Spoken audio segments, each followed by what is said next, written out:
मामले में मैं कहना चाहूंगा जो ऑपरेशन सिंदूर चल रहा है, एक मामले में पाकिस्तान हमसे मजबूत स्थिति में है। वो क्या है कि पाकिस्तान में कोई भी सत्ता पक्ष का नेता और विपक्ष का नेता सेना की ऊपर प्रश्न नहीं उठा रहा है। भारत में अनेक नेता प्रश्न उठा रहे हैं। पाकिस्तान के किसी भी व्यक्ति को भारत के मीडिया में कोट नहीं किया जा रहा है की स्थिति नहीं है। भारत के बड़े बड़े नेताओं को, मुख्यमंत्रियों, पूर्व मुख्यमंत्रियों को कोट किया जा रहा है।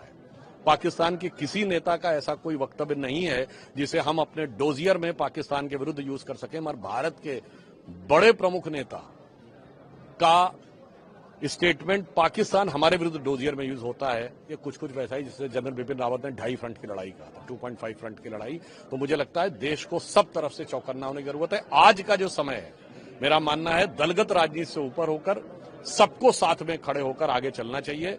माननीय प्रधानमंत्री जी ने अभी सांसदों का 6 डेलीगेशन भेजे हैं जो बाहर जा रहे हैं। तो मैं अपनी विचारधारा से विरोध रखने वालों को, विपक्षी दलों को भी कहूंगा कि आओ मिलकर दिया जलाएं। सर, उसमें कांग्रेस लेकिन ये कह रही है कि क्या जरूरत है प्रतिनिधिमंडल भेजने की? एक बयान कांग्रेस की तरफ से आया। देखिए, वो तो तिरंगा यात्रा का भी विरोध कर रहे थे।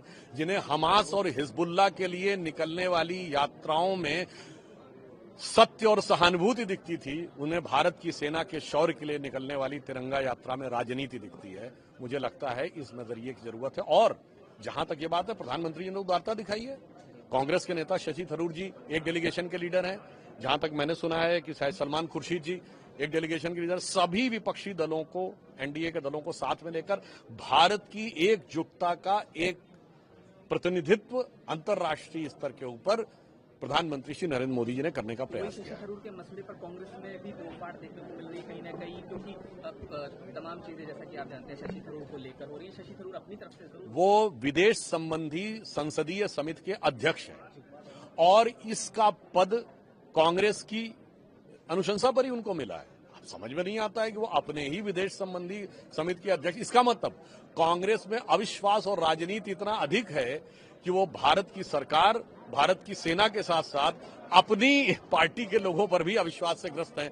तो इस वहम की कोई दवा नहीं हो सकती। सर, एक इम्पोर्टेंट सवाल, असम के मुख्यमंत्री ने वो गौरव गोगोई का नाम लेते हुए उनके पाकिस्तान के कनेक्शन और उनकी वाइफ के वेतन एनजीओ से वहां से मिलने की बात कही है। उसमें नाम भी प्रतिनिधिमंडल में गौरव गोगोई का भी है। सर, प्रतिक्रिया आपकी जरूर। देखिए, उस विषय पे गौरव गोगोई जी को अपना जो भी स्पष्टीकरण देना है, क्योंकि हेमंता विश्व शर्मा जी ने बहुत आग्रहपूर्वक, बड़ी दृढ़ता के साथ उन्होंने स्पष्ट कहा है और वैसा स्पष्ट उत्तर उनकी तरफ से नहीं आया। वो अलग विषय है। पर हमने कहा ना, इस समय जो हमारी सरकार ने निर्णय लिया है वो दलगत भावना, क्यों असदुद्दीन ओवैसी भी तो है उसमें।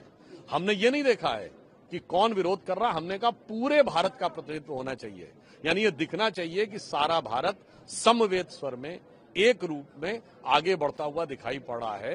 तो मैं इसे एक लाइन में कहूंगा कि अनेकता में ऐक्य मंत्र को जन जन फिर अपनाता है। देखो प्यारा देश हमारा आगे बढ़ता जाता है। इस विचार से हम काम कर रहे हैं।